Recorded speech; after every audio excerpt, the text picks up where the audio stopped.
Alright, welcome to the video, and in today's video we're going to be making a more refined version of the aim system that can be implemented into the FPS template. Now, in the first video, people were having trouble. I'm going to do my best to explain how this works and kind of deep dive a little bit and hopefully clear up any confusion people may have had. Now, I really don't want to uncopy lock a version for this because I think it kind of takes away from the point of learning how this template works because anybody can copy code, but to really understand how everything works is a whole nother story. Now, let's jump right in. Now, in the first video, we made what did we make? We made an aim offset and an aim transition speed. Now, in the first video, that was a more broader, general sense of aim offset and transition speed. Now we're going to refine that approach and account for different aspects for any game. Like, say you have two different models. Not every model is going to be treated the same because there'll be two different sizes, etc. And same thing with aim transition speed, whereas a pistol will aim faster than, say, a sniper rifle. So we're going to account for those factors today. So first things first, we are going to go find our tools. In the base template, they are in starter pack. They may be somewhere else for you, but find your tools. So we are going to go into the properties of that tool, and we're going to scroll down till we find our attributes. Now, this is where everything kind of under the hood works. So if you want to change your damage, your recoil, your rate of fire, this is where you would do it. So keeping that in mind, we can actually create an attribute by pressing this plus sign, and whatever we name this attribute, we are going to want to use that same name everywhere we want to call it. So what do I mean by this? The first attribute I'm going to name is going to be called aim offset. And we have to change the type. We're going to change that to a C-frame. And C-frame is just another word for coordinate frame.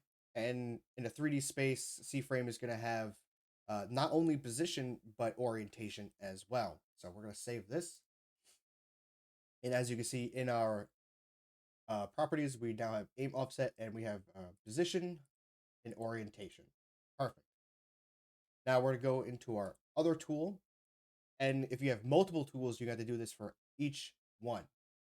So we're going to make an attribute for our blaster.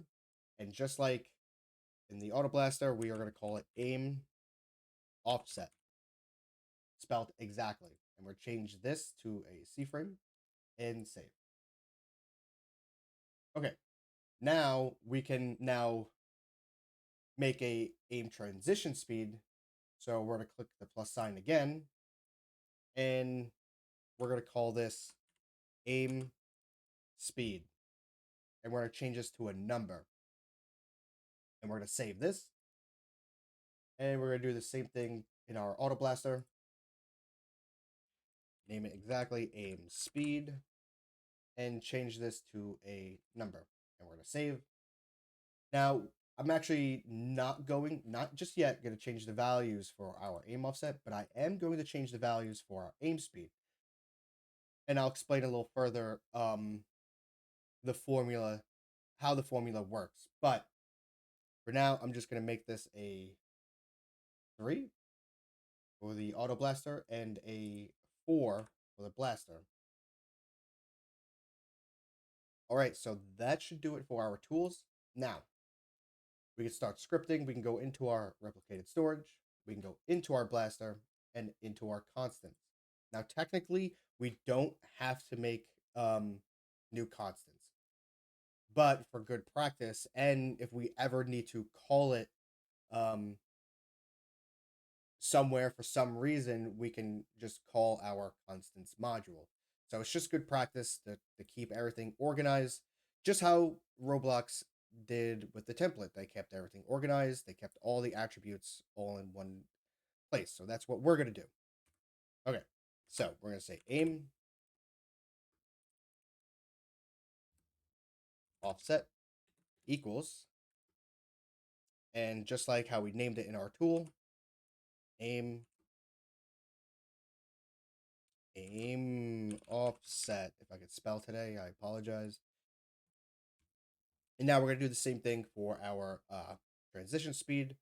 So say aim transition speed equals aim speed, just like how we spelt it. Perfect. All right, so that's it for our constants. Now we can go into replicated storage, into Blaster, and find our scripts folder. And we can find our view model controller module. And first things first, let's go into our self and make a few things. And we're going to say aiming equals false. Make sure it's always set to false. And then aim progress equals 0. This is why we're doing this, like aiming equals false and aim progress equals 0. We want a starting point. 0 is going to be our starting point. Like I said, I'll explain a little further. And aiming equals false, obviously, is going to be our starting point. All right. But now we need to make a few functions to change false to true, or keep false false, or from true to false. So we're going to make a couple functions from starting aiming and stopping aiming. So come down here, make another function, view model controller, start aiming. And we're going to say self aiming equals true. View model controller. What did I? Oh, I forgot the W. Oh my god. Okay. Another function.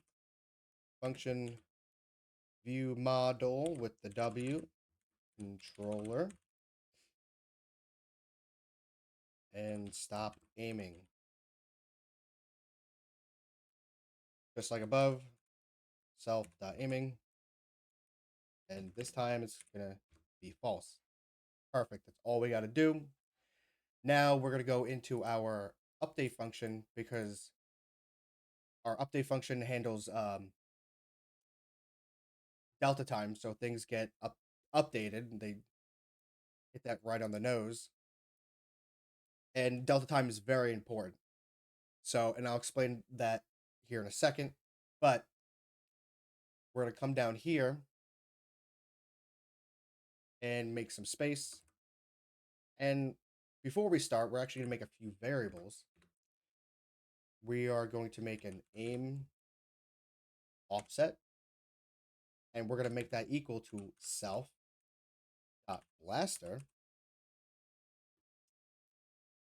get attribute. And now we're going to call our new constant, which is our aim offset. Now, what this is saying is we're getting the blaster, and we're getting that blaster's attribute, and we have that constant in our constants. Let me change that. All right, there we go. That looks a lot better. And we're calling it from our constants, and this constant knows that the attribute is aim offset, and we spelt that exactly in our tool. Let's double check everything. Aim offset, and we have to come down here because I just changed it. Aim offset. Now, if you don't use if you don't have these constants, let's say you don't want to use them, you could always call the attribute directly like this. Aim offset. We could do it like this. That's perfectly fine. But like I said, for good practice, and honestly, it looks cleaner doing it this way. We say constants.aim offset. And we could do the same thing for our speed. Local aim speed equals self dot blaster get attribute constants dot aim transition speed. Perfect. Now we can use both of these. So let's say aiming is true. We could say if self dot aiming, then we can say self dot aim progress, because we want the transition to be smooth. So we could say self dot aim progress equals math dot max. Just kidding. Math dot min. Self. Oh my god. Self dot aim progress, and we want to plus our aim speed, and now we want to multiply that by our delta time, and 1. Now you may have noticed that in the last video we did self dot aim progress plus delta time times aim transition speed. We're changing it up because when we plus delta time, it's a little bit more linear, whereas we're going to take this entire chunk and times that by delta time. We are accounting for different frame rates. So not everybody's frame rates can be treated the same for different factors. So this is going to do its best to take into account people's different frame rates. So people with different frame rates aren't left behind, and people with higher frame rates aren't too far ahead. It tries to keep the frame even to the best of its abilities. So hopefully that makes sense. Like I said, I'll explain a little further. Now we need to have something for when we are not aiming. So we say else self.aim progress equals math.max. Oh my god, I keep doing the same thing. Self.aim progress, and then minus our aim speed. Multiply by delta time.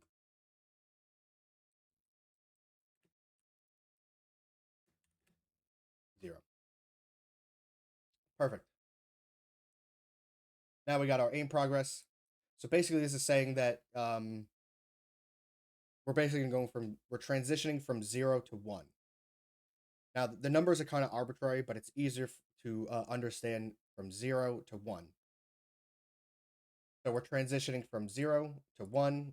0 is when we're not aiming, 1 is when we are aiming. That kind of a little summary, but like I said, I'll deep dive. Let's make some more variables. We're going to say local lerp frame, because now we're going to be lerping. We're going to be lerping from point A to point B, and we're going to say lerp, and now we can say constants dot view model offset, because like I said, we want to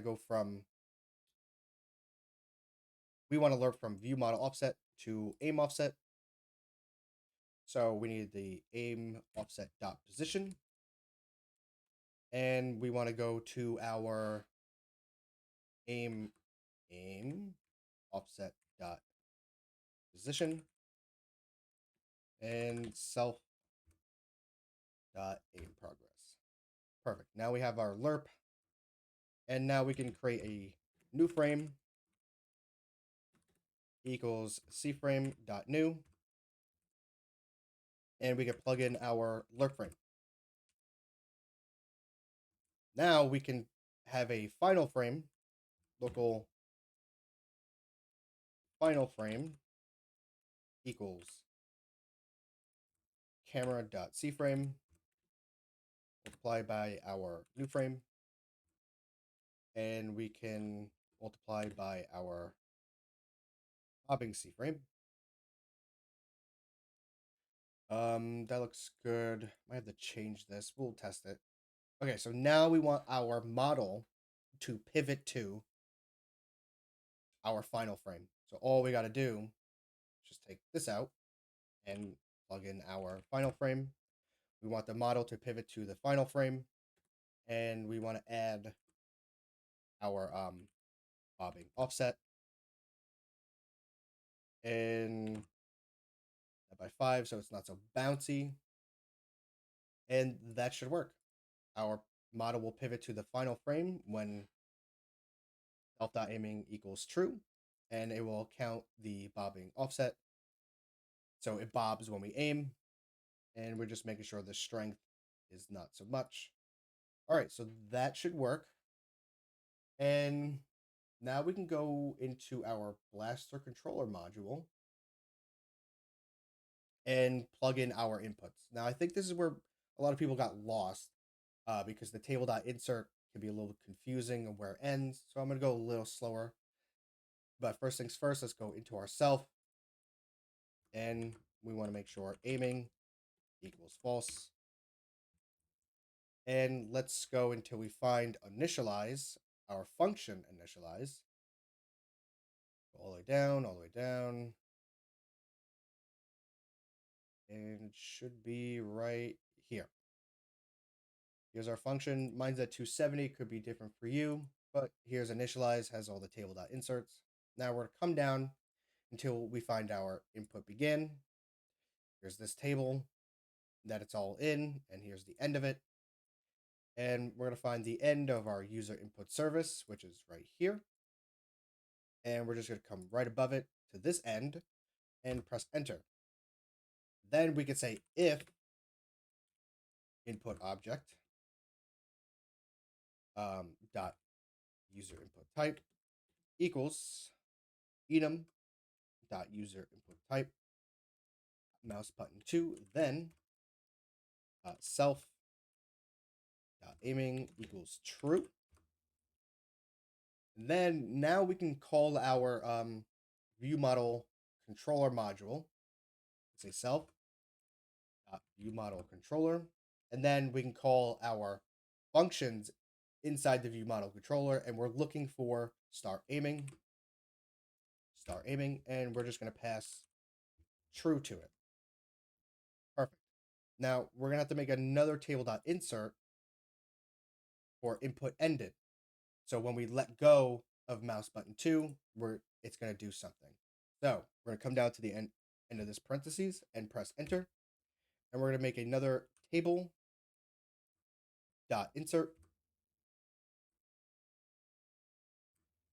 And just like above, we'll say self.connections. And we'll say user input service dot input ended :connect function. And then we could say if input dot user input type equals enum user input type dot mouse button 2, then say self aiming equals false. And then just like above, we can call our view model controller and find the function stop aiming and pass false to it. Perfect. That should work. I mean, that's it. But before we even test, we're gonna come down over here till we find our tool, and we're just gonna set some values. We'll set it to 0.5, -1. Keep that at 0. We got the aim speed. Let's go to the blaster. Let's set this to -1. Take this -1, set that to 0, and let's press play. Okay, so let's test our aiming and our aim speed. Okay, seems pretty good. We just gotta adjust. Let's see how the blaster looks, and it's different, and it's faster. Perfect. All right, so there's a couple ways to adjust. Since we're not like moving the view model, we kind of have to go into our workspace here, find our player, and find our tool, and we have to go into the attributes, And let's find our game offset dot position. Now, a good rule of thumb is that 0 for x is going to be right in the middle. So we're going to make that 0. And we'll make that, we'll keep that -1. We'll make this -1. And let's see how that looks.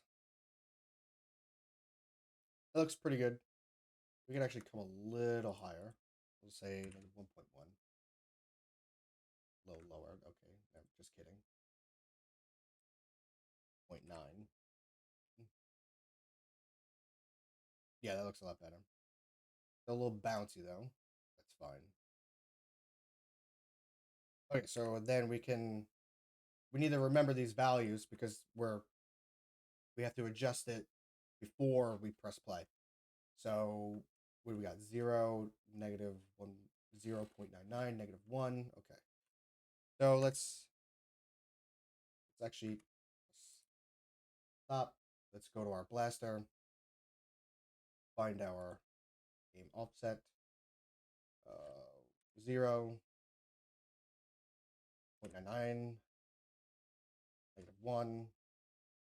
Now that we press play, it should just, yep, automatically do it. Perfect. So let's do the same thing for the auto blaster. No, player, tool, attribute, and good rule of thumb, 0, and that might be good. -1. It's pretty good, except now we got to go down.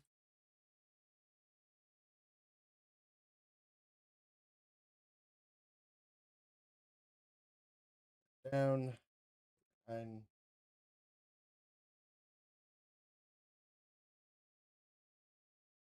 0.5.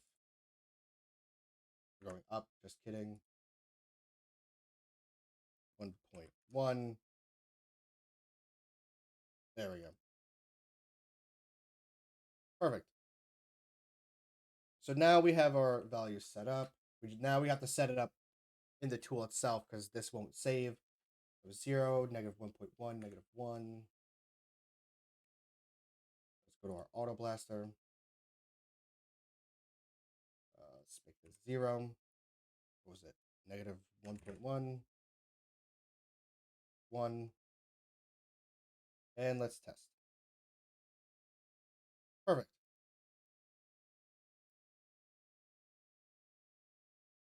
See, this is a little slower, and then this one seems a little faster. We could actually make some values that are extreme just to show it. Let's see, where is it? Aim speed. We'll make this 10 for the blaster, and we'll make this 1. 1. Now, if we press play and test, see it's a lot slower now. And then if we press the blaster, this is a lot faster.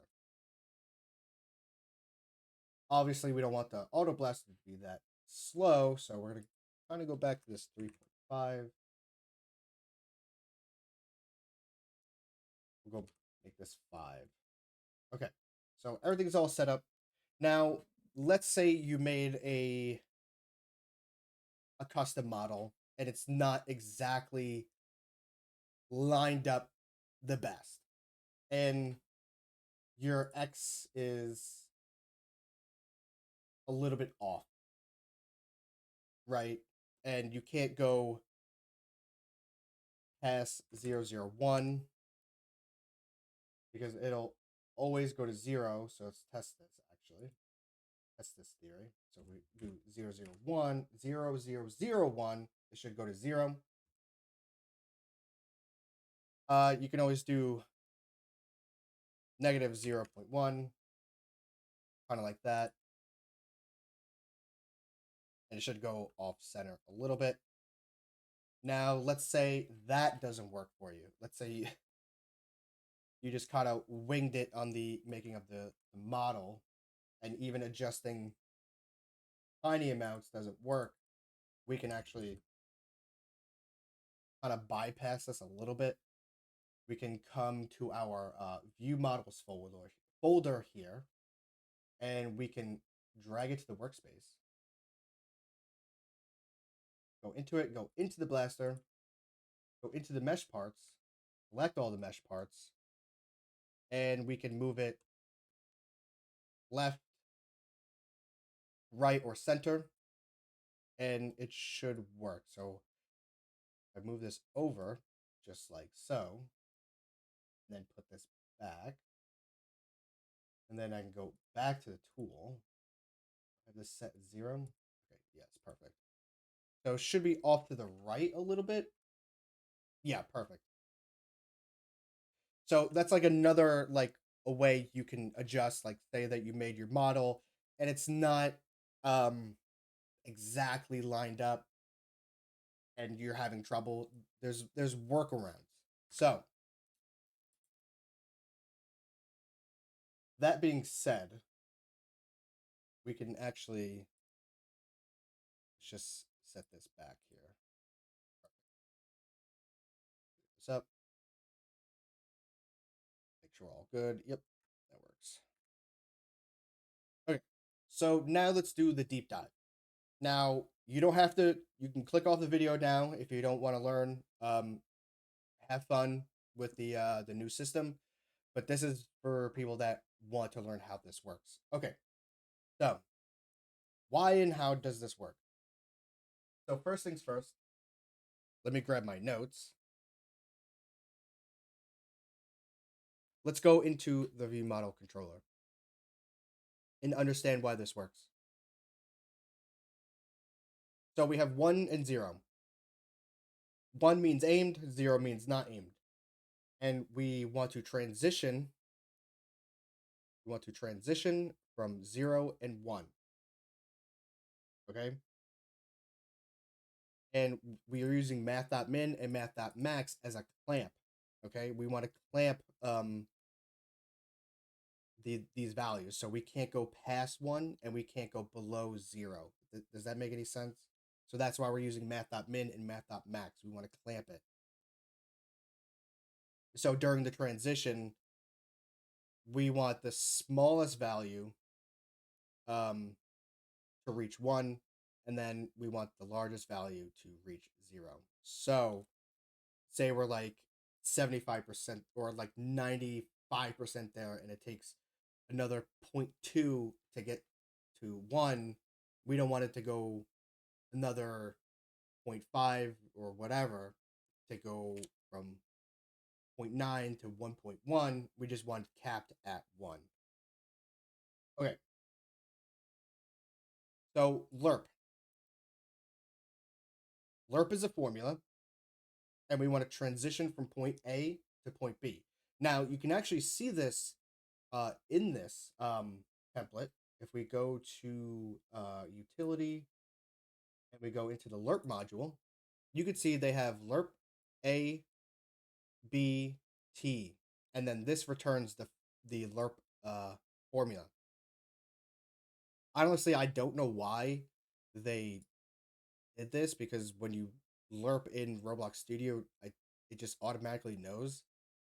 But anyways, so this kind of gives you an idea of what is lerp supposed to do. We want to go from A to B, and then T is our parameter. Okay. So going back to the aim progress is actually going to be our parameter. And we calculated the parameter. I'll put the calculations in the edit phase. And basically it's time equals range over speed. That's how we're going to calculate how long it takes to get to 1 or to get to 0. Okay. So let's say we are aiming, which is 1, and our speed, and we set that value to what did we set it to? 3.5. It'll be 1 divided by 3.5. So like 3.5 when we set it is not 3.5 seconds to get to 1.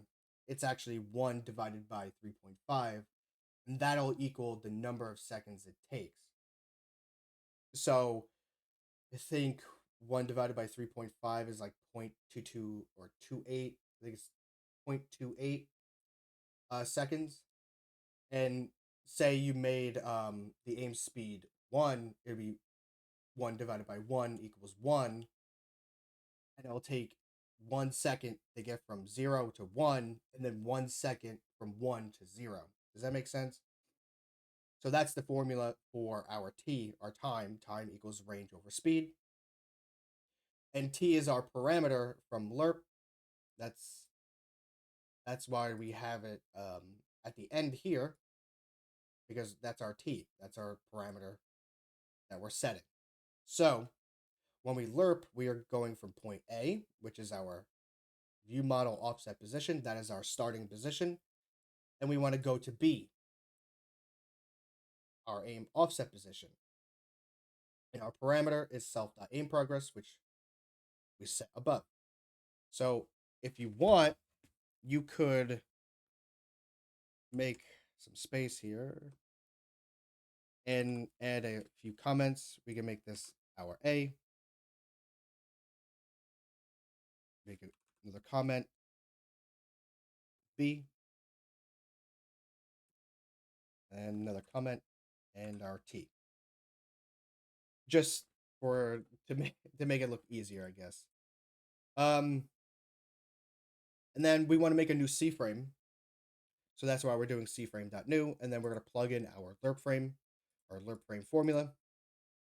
And then our final frame is our camera.cframe, which is the camera that the player uses, and then to the new C frame, and then we're adding our bobbing C frame, and then we want to tie it all together by using self.model pivot to final frame bobbing offset, and then actually I think we should probably get rid of this because it was very bouncy. I think that's a lot better. So yeah, basically that's how it works. That's how and why it works. So actually let's test. I want to see how. Yeah, that's a lot less bouncy now. That's perfect. Yeah, we can always add more control over the bobbing, but I'm not gonna put that in. So yeah, I mean, if you learned something, if you liked the video, like, comment, subscribe, all that good stuff, and hopefully you guys got this to work. I'll catch you guys in the next one.